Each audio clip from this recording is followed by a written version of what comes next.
I mean? My Efedayo. This is Nafeko Ati Yabara. My mom.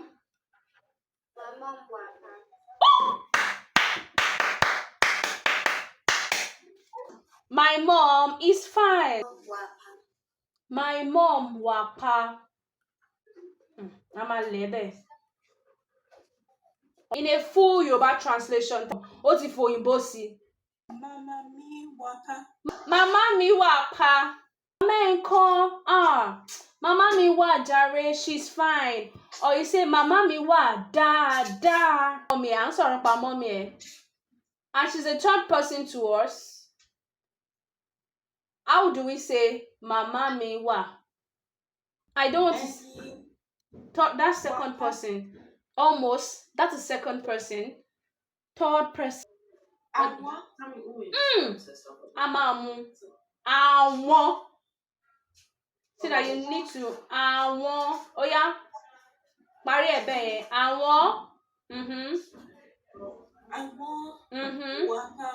Awon wa pa. Now, you know, awon is an dependent pronoun. I need the dependent pronoun. I'm saying awon. You say that in Yoruba. Jalo daddy o. Baba. Kini your dad? Baba yin. Respond to he is fine. Baba mi wa pa. Mean in English. He is fine. What? You don't want to say Baba mi. Louder. Awon wa pa.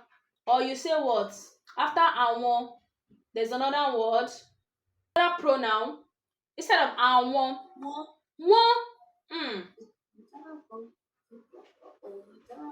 Won wa pa. Ekushe. So now let's go back to our tenses. For present tense. Then. Hello for past tense. Ti. Kushe. Future tense one call. Ma. Woo! Ma. Very good. So, how do we say goodbye in Yoruba? And how do we say thank you? Eshe. Eshe. Odabo.